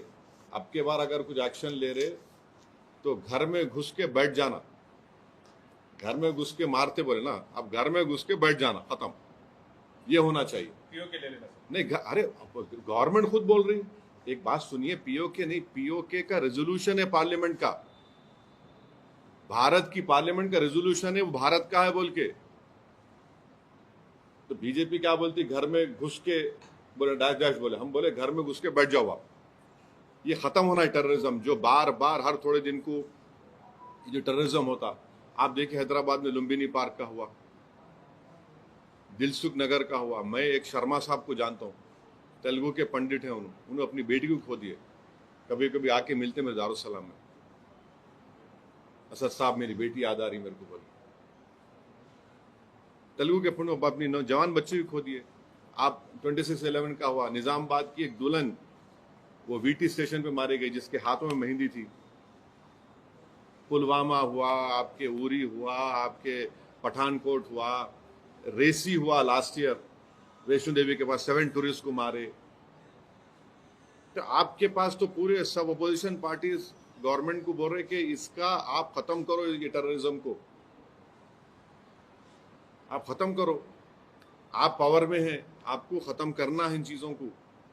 कंडीशन है मुसलमानों का, उसको मतलब अभी नेशनल कास्ट सेंसस करेंगे, they have announced it. So when this is conducted across nationally, and when also they get to know the exact figures of the Muslims as well, who are actually in the backward classes or जिनका situation socio economic situation ठीक नहीं है और socio education situation ठीक नहीं है, तो उनको भी रिजर्वेशन देना चाहिए जैसा यहाँ पे मिल रहा है, जैसा आंध्र में मिल रहा है। देखिए एक बात, पहले कास्ट सेंसस होना है, समझे ना। जब आप कास्ट सेंसस करेंगे तो हाल हकीकत मालूम होंगी, और कास्ट सेंसस होगा तो पसमानदा मुसलमान का भी होना और जो गैर पसमानदा उनका भी होना, फॉरवर्ड कास्ट का भी होना, मालूम होना कि अगर फॉरवर्ड कास्ट के है तो वो लोग कितने डेवलप्ड और फॉरवर्ड है या कितने बैकवर्ड है। पसमानदा मुसलमान है तो कितने डिप्रावेशन उनमें है और है उनमें, और जो नॉन पसमानदा मुसलमान है उनमें कितना डिप्रावेशन है। मेरे को समझ में नहीं आ रहा कि अपर कास्ट के लोगों को पेट में दर्द क्यों हो रहा है। इसमें आप अपनी तकलीफ को, पेट के दर्द को, सर के दर्द को आप लाके मुसलमानों पे डालना चाह रहे, मत करिए। आपके सर का दर्द का इलाज आप खुद करिए। और बीजेपी, ये अब बीजेपी के जो जितने बड़े बड़े सपोर्टर्स थे वो तो गाली दे रहे थे कास्ट सेंसस को। अब उनको क्या हो रहा, उनको तो अब उनको दिख गया मुसलमान। अरे छोड़ो भाई, अब तुम्हारा सर का दर्द का इलाज मैं कैसा करूंगा। मैं ये कह रहा हूं कि सबके दर्दों का इलाज कास्ट सेंसस है। आप कास्ट सेंसस कराओ, मालूम हो जाता ना। देखिए कास्ट सेंसस होगा तो कौन कहाँ खड़ा हुआ है, किसके पास कितनी दौलत है, किसके पास कितना जमीन है, किसके पास कितना एजुकेटेड है, कि कौन झोपड़ी में रह रहा, कौन घर परमानेंट घर में रह रहा, कौन किराएदार है, किसके पास एग्रीकल्चर की जमीन है, किसके पास इनकम है। ये तो सब निकल के आएगा ना। तो देश हित में है, ये अच्छा है, भारत मजबूत होगा। और सुनिए, देखिए एक बहुत बड़ा इकोनॉमिस्ट है, थॉमस सोवेल नाम है उसका, अमेरिका में। जब अमेरिका में एफर्मेटिव एक्शन के नाम पर अफ्रीकन अमेरिकन, चाइनीज और जूस, जब एफर्मेटिव एक्शन की बात हुई तो ये कम्युनिटी डेवलप हुए, और जब डेवलप है तो अमेरिका पावरफुल बना। तो ये भारत को ही पावरफुल करना है। आप कैसा इतनी बड़ी आबादी को, जो 85% की आबादी है, उनको कैसा आप पिक्चर रखेंगे। आपको डेटा तो मालूम करना पड़ेगा ना। डेटा मिलेगा तो आप पॉलिसीज बनाएंगे, पॉलिसी बनाएंगे तो देश का फायदा होगा। आपको बस डेटा ही नहीं है तो, और ये भी मालूम होगा कि वो बैकवर्ड कास्ट में बाद ऐसे कास्ट भी है जो हर चीज खा ले रहे, दूसरों को नहीं मिल रहा। तो ये विन विन सिचुएशन है सबके लिए। सर जैसे तेलंगाना में बैकवर्ड क्लासेस में मुस्लिम जो बैकवर्ड मुस्लिम से बैकवर्ड क्लासेस में मिला है वैसा मिलाना चाहिए था क्या, भी मेरा सवाल था। अरे सुनिए, पहले डेटा आ जाने दीजिए। जब डेटा आएगा तो आप इतना मुतमईन रहिए, जब डेटा आ जाएगा तो पूरे देश को मालूम हो जाएगा कि किस तरीके से 85% पॉपुलेशन को उनको इनजस्टिस उनसे हुई, कैसे उनको हिंदू मुस्लिम के झगड़ों में मिलाकर उनको पीछे रख दिया गया, कैसे उनका एक्सप्लॉयटेशन हुआ। तो ये सब चीजें मालूम होंगी ना। पहले तो कास्ट सेंसस तो होने दीजिए। आप लोग भाई, कास्ट सेंसस तो जरूरी है ना। सर तेलंगाना में कास्ट सेंसस हुआ 50 दिन में 3.54 करोड़ लोगों का यहाँ पर। हाँ, 56.34 ओबीसी पॉपुलेशन है। और एक्शन प्लान तेलंगाना, अरे भाई, उन्होंने रेजोल्यूशन, असेंबली में रेजोल्यूशन पास करके बोल दिए कि 42% बीसी को रिजर्वेशन दो आप। अब गवर्नमेंट ऑफ इंडिया को क्या करना है। और हम आज भी प्राइम मिनिस्टर से ये रिक्वेस्ट कर रहे हैं कि आप अपने आप को ओबीसी का नेता बोलते। प्राइम मिनिस्टर छाती को मार के बोले मैं बैकवर्ड क्लास का नेता हूं। आप एक बिल डालो ना पार्लियामेंट में, 50% रिजर्वेशन को ब्रेक करो आप। और सेंसस आप कब करेंगे, ये उसमें सेंसस कब शुरू करेंगे, उसको कब कंप्लीट करेंगे, और क्या 29 पार्लियामेंट इलेक्शन से पहले इंप्लीमेंट होगा नहीं होगा। तो अगर बिल पार्लियामेंट में आता है तो आपकी 100% आप लाइए, 50% ब्रेक करिए, रिजर्वेशन लाइए आप कौन रोक रहा प्रधानमंत्री को। आप लाइए ना, आप बिल्कुल फौरन ला लीजिए। जिस तरह की जैसे ये बात सामने आई है उसके बाद से जो राजनीति हो रही है पार्टियों के बीच में एक दूसरे के ऊपर ये कहने की हमने इसके लिए दबाव बनाया, हमें इसके लिए इनिशिएट कर रहे हैं, कैसे देख रहे हैं आप देखिए, आप छोड़ दिए ना, आप कौन दूल्हा बन रहा है नहीं बन रहा है मेरे को उसकी फिक्र नहीं है। आप कास्ट सेंसस का डिसीजन ले लिए।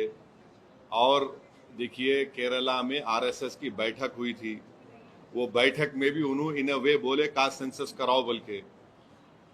केरला में बैठक हुई थी आरएसएस की, उसमें उन्होंने बोले इन अ वे कराओ बोल के। आप बीजेपी को, गवर्नमेंट ऑफ इंडिया से हम एक ही बात पूछ रहे हैं कि आप सेंसस कब शुरू करेंगे, क्योंकि आप डिसीजन लिए कास्ट सेंसस भी कराएंगे।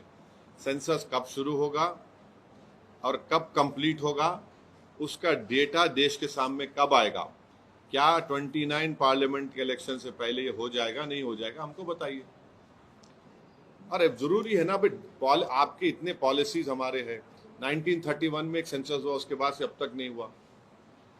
मंडल की खाली रिपोर्ट पे हो रहा है। आपके पास मालूम तो होना ना कौन कहाँ खड़ा हुआ है, कौन कितना पसमानदा है, कौन कितना पिछड़ा है, किसमें कम पढ़े लिखे लोग हैं, किसमें किसके पास जमीन नहीं है, किसके पास इनकम कितनी है, कौन किराए के घर में रहता, किसके पास जमीन नहीं एग्रीकल्चर की, ये सब मालूम होगा ना। इसमें वो क्या बात है। मगर हम यही बोले कि टाइम लाइन दीजिए प्लीज आप। तुर्किया को हमको समझाना है कि तुर्किया पूरे विश्व में एक ऐसा कंट्री है जो अपने ही देश में जो टेररिस्ट ऑर्गेनाइजेशन है कर्ड्स, उनको बॉम्ब करता है। इराक में जब तक उनसे डील नहीं वहां बॉम्ब करता था, अब सीरिया में भी बॉम्ब करता है। तो तुर्किया को समझाने की जरूरत है कि जब आप कर्ड्स के ऊपर जो टेररिस्ट ऑर्गेनाइजेशन है उनको आप एक्शन ले सकते, तो भारत पे क्यों वो सवाल उठा रहे हैं। तो हम चाइना पर भी इम्प्रेस करें कि वो पाकिस्तान को, टीआरएफ को, जितने टेररिस्ट वांटेड है इंडिया उसको हवाले करें। और गवर्नमेंट से मैंने गवर्नमेंट से कहा कि आपने अच्छा जवाब दिया ओआईसी को, और मैंने कॉम्प्लीमेंट किया हमारी आर्म फोर्सेस को और भारत सरकार को कि उन्होंने एक ऑपरेशन सिंदूर को अंजाम दिया। मैंने अपनी बात में ये कहा कि एक इंटरनेशनल कैंपेन हमको चलाना चाहिए टीआरएफ के खिलाफ, और खास तौर से सिक्योरिटी काउंसिल इसको डेजिग्नेट करे, और हमको यूनाइटेड स्टेट्स ऑफ अमेरिका को ये बताना है कि वो अपने ही मुल्क में इसको फॉरेन टेररिस्ट ऑर्गेनाइजेशन डेजिग्नेट करे। और क्योंकि आप देखेंगे फरवरी 2025 में हाफिज सईद के बेटे हाफिज अब्दुल रऊफ की एक स्पीच है पीओके में, जिसमें उसने कहा कि 2025 तमाम साल हम लोग जिहाद करेंगे। तो ये जिहाद का नाम लेकर, ये भारत में गलत नाम लेकर कत्ल करना चाहते हैं, आतंक फैलाना चाहते हैं। तो यूएस को हम रिक्वेस्ट करें, उनको लॉबी करें कि ये टीआरएफ को एक फॉरेन टेररिस्ट ऑर्गेनाइजेशन बनाए, पाकिस्तान को एफएटीएफ के ग्रे लिस्ट में डाला जाए। यूनाइटेड किंगडम से हमने ट्रेड डील किया है, अब क्या क्या बहुत सी चीजें कम हो जाएंगी, टैरिफ कम होगा। तो हम यूके गवर्नमेंट से कहें कि वो भी टीआरएफ को बैन करें और यूके ट्रेजरी पाकिस्तान को सैंक्शन करे।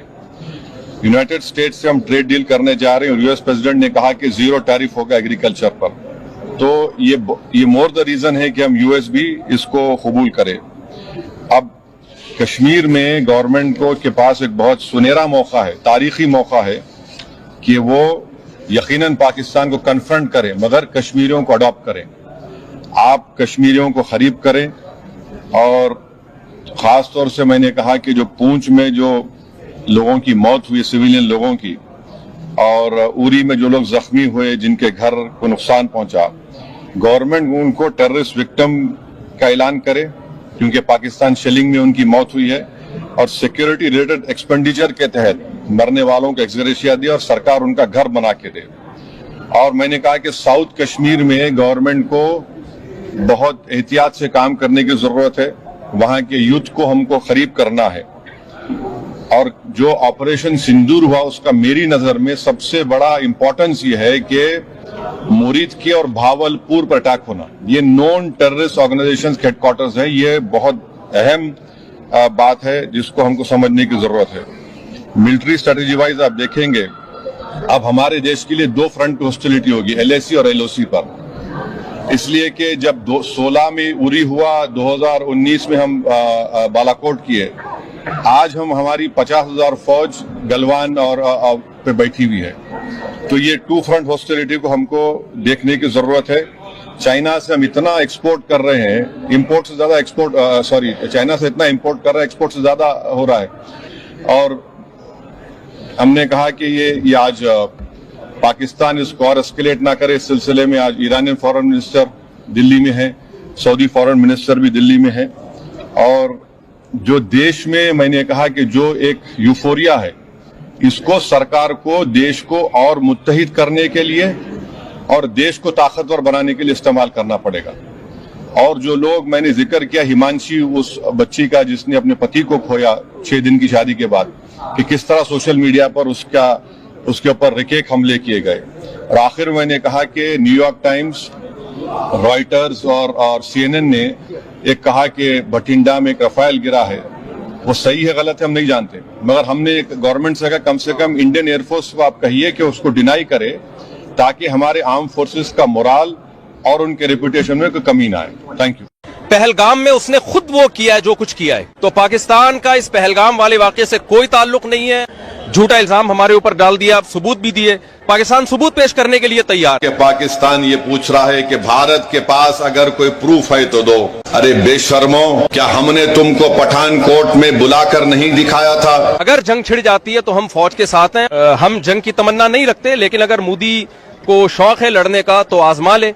पाकिस्तान कभी भी इकरार नहीं करेगा कि उनके मुल्क से आतंकवादी आकर भारत में लोगों का कत्ल कर रहे हैं। कि पाकिस्तान ये पूछ रहा है कि भारत के पास अगर कोई प्रूफ है तो दो।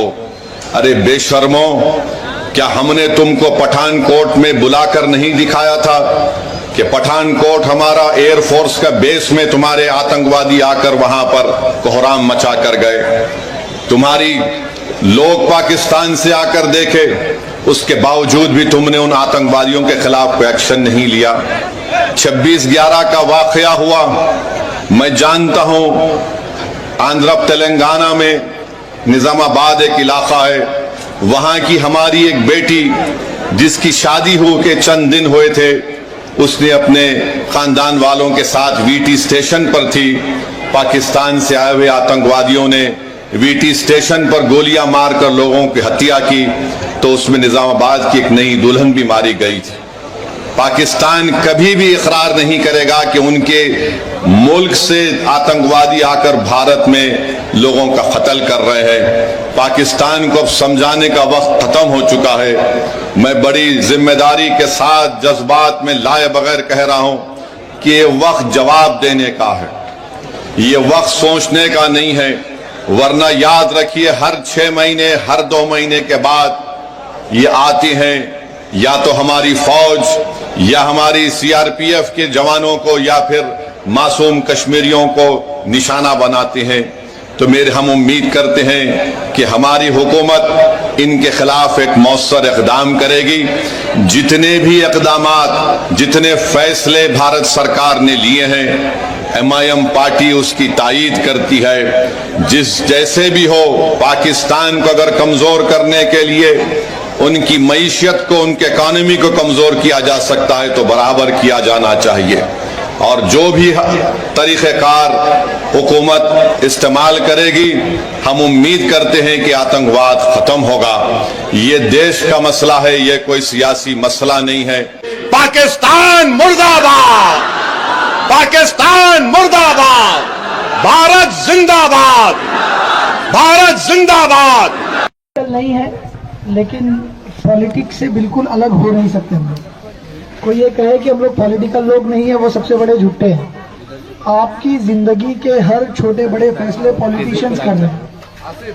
आपकी जिंदगी पर पड़ने वाला छोटा मोटा हर असर जो है वो पॉलिटिक्स की वजह से पड़ रहा है। जैसे अगर आप इस गटर के अंदर कचरा देखेंगे तो ये साफ कराने की जिम्मेदारी किसकी थी? आपके कॉरपोरेटर की थी। 15 साल या 20 साल, तकरीबन 20 या 25 साल इस वार्ड के अंदर कॉरपोरेटर आपने एक ही पार्टी का दिया, जिसके 20 साल आपने MLA दिए, फिर भी गटर साफ नहीं हुई। लेकिन बैनर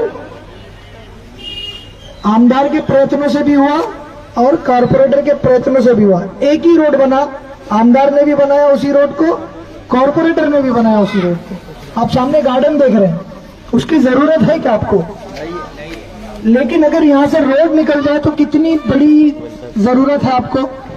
देखिए, यहाँ पर आग लग गई थी, फायर ब्रिगेड जाने के लिए यहाँ से शॉर्टकट रास्ता था, एम्बुलेंस जाने के लिए शॉर्टकट रास्ता था। आपके बच्चे टाटा नगर और लल्लू भाई की BMC स्कूलों में जा रहे हैं स्कूल पढ़ने के लिए, इंग्लिश मीडियम स्कूल के लिए। मैं रोज देखता हूँ बेचारे घूम कर जाते हैं रोड क्रॉस करके। तो इस गार्डन को बनाने की वजह क्या थी? जब भी कोई गार्डन या रोड बनता है, गटर बनता है, गली बनती है, तो आपके कॉरपोरेटर उसके अंदर 25%, 28% कमीशन खाते हैं, कमीशन खाते हैं। अब गार्डन का बजट जब पास हुआ होगा तो गार्डन 5 करोड़ में बना होगा, 2 करोड़ में बना होगा, 1 करोड़ में बना होगा, किसी भी अमाउंट में बना हो, तो उसका 25% से लेकर 30% तक सबसे पहले डकार मार जाने वाली जात आपकी कॉरपोरेटर की है कि नहीं है?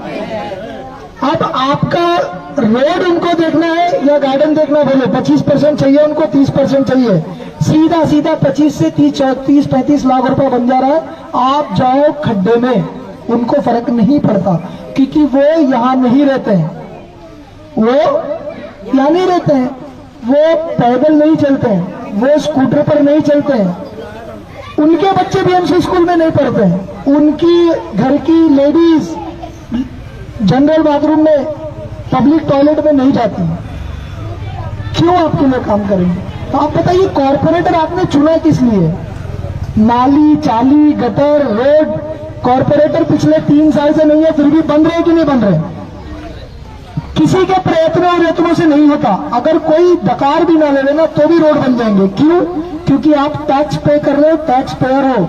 अब आपको लोग आकर बोलेंगे आपकी इतनी इनकम नहीं है कि आप टैक्स पे करते हो, लेकिन आप इनडायरेक्ट टैक्स पे करते हो।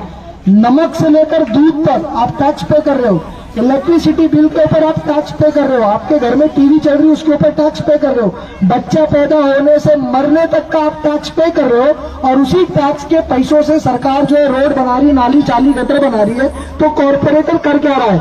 उसी पैसों से जिस गली का पैसा, जिस रोड का पैसा, जिस नाली का पैसा अच्छे से बनना चाहिए था, उस 100 रुपए में से 25 से 30 रुपए आपका कॉरपोरेटर डकार खा जा रहा है। तो आपने कॉरपोरेटर चुना या दलाल चुना? आप ही बोले, मैं तो नहीं बोलता किसी को कुछ।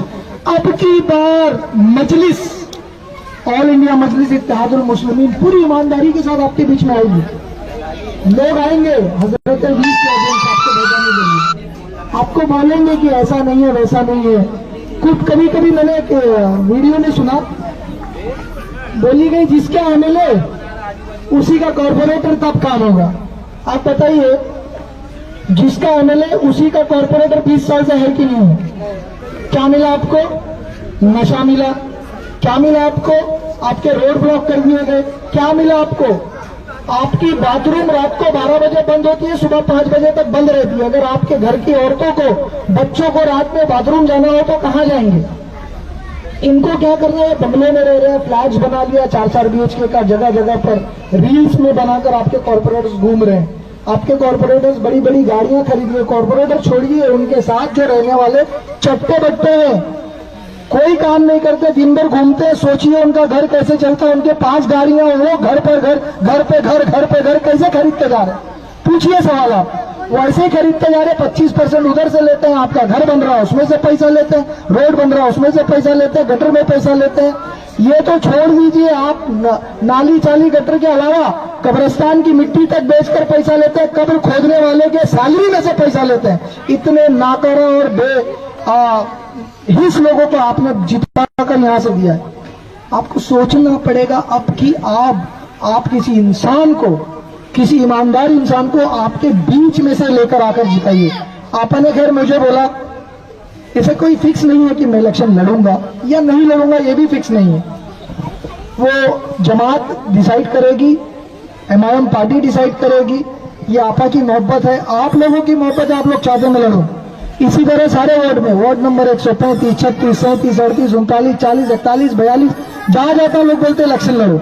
ये आपकी मोहब्बत है, मैं लड़ूं या ना लड़ूं, आपको याद रखना है। आपकी निशानी पतंग है, पतंग को ही आपको दबाना है। आपके कायद बैरिस्टर असदुद्दीन ओवैसी है, आपके हीरो जनाब अकबरुद्दीन ओवैसी है। आपके गुस्ताखे रसूल के ऊपर जिसने रैली निकाली वो इम्तियाज जलील है। और यहां पर जिसको आपने वोट देकर जर्रे को आसमान तक पहुंचा दिया, मुझे भी आप अगर देखेंगे, हम सबको देखकर अगर आप वोट करेंगे तो इंशाल्लाह मैं यहाँ की जिम्मेदारी लेता हूँ कि कोई कॉर्पोरेटर नालायक, मैं भी सर अनाउंस कर देता हूँ कि मजलिस में वही लोग लड़ने आना जिनको दलाली नहीं करनी, क्योंकि मैं दलाली करने ही नहीं दूंगा। मजलिस में वही लड़ने आना जिसको लोगों की सेवा करनी है। आप पैसा खर्चा करने की जरूरत नहीं है। गोंडी की जनता ने बताया कि फ्री में वोट देते हैं, बताया कि नहीं बताया? और इस एहसान को किसने माना? बैरिस्टर असदुद्दीन ओवैसी साहब ने, पता है ना? उन्होंने 12 कई महफिलों में बार बार बोला कि गोवंडी, ये अफवाह सुने ना आपने?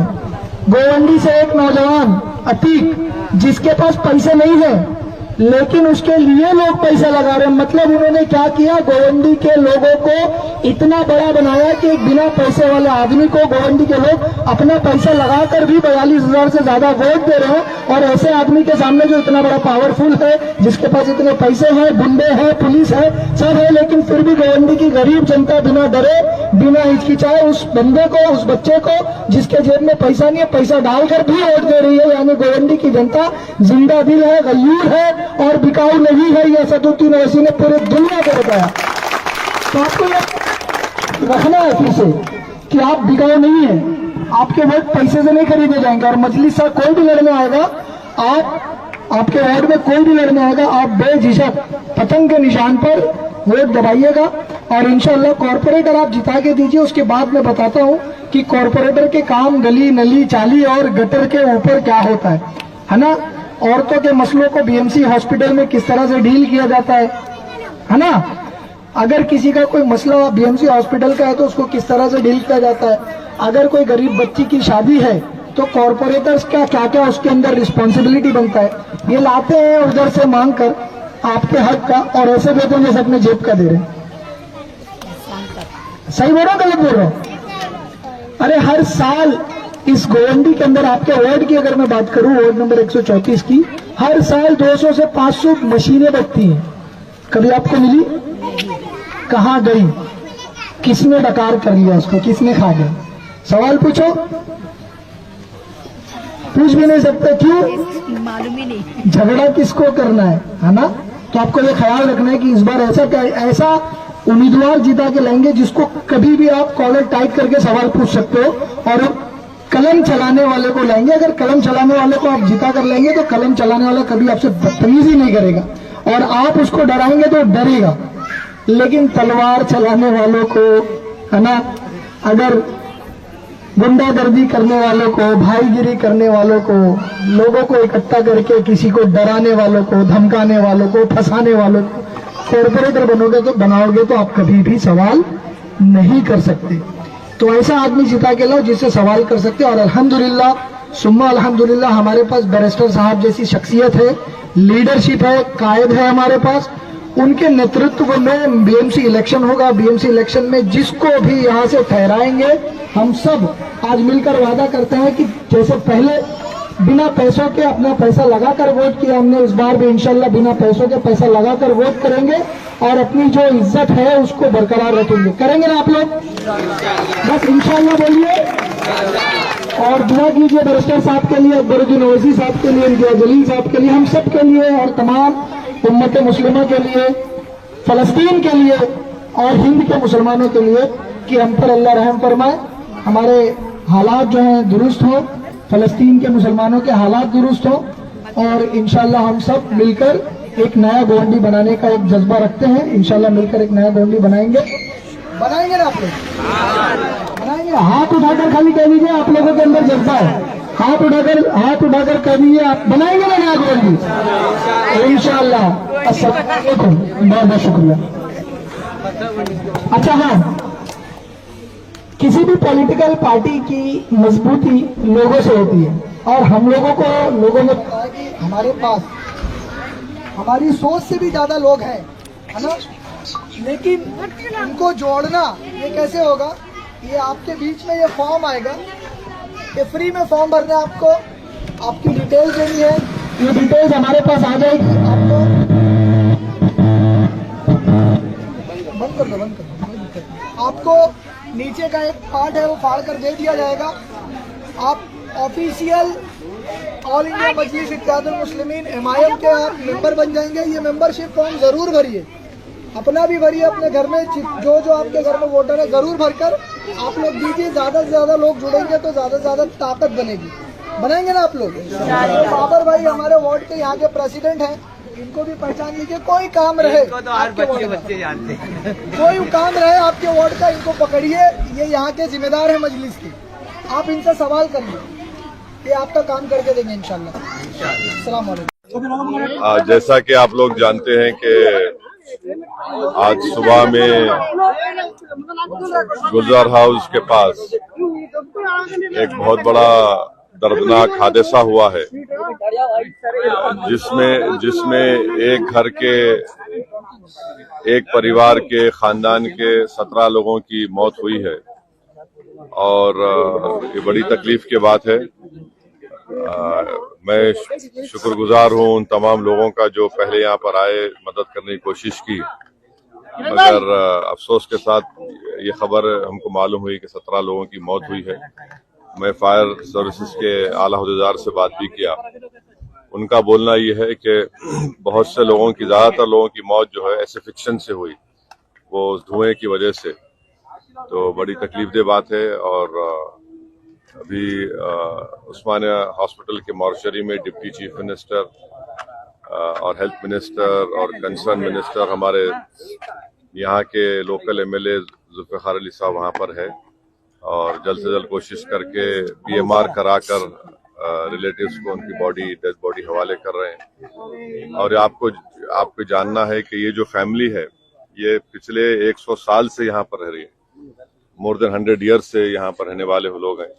बड़ी तकलीफदेह बात है, मैं अपनी तरफ से उनको ताज़ियत देता हूँ, और यही बस कहना। फैमिली के पास गया सर? अभी हॉस्पिटल जा रहा हूँ, वहाँ एमएलए साहब है, जुल्फ़िकार साहब है, डिप्टी सीएम भी है, हेल्थ मिनिस्टर भी है वहाँ पे, कंसर्न मिनिस्टर भी है पूनम साहब, तो सुबह से सब लोग हैं, मैं भी जा रहा हूँ।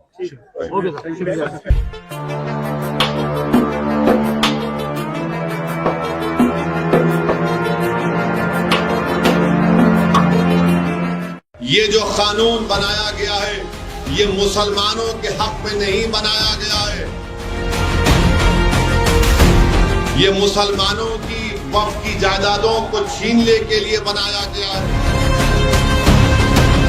ये मुसलमानों की मस्जिदों को, दरगाहों को, खानखाहों को, इमाम बाड़ों को, कब्रिस्तानों को, ईदगाह को छीनने के लिए कानून बनाया गया है।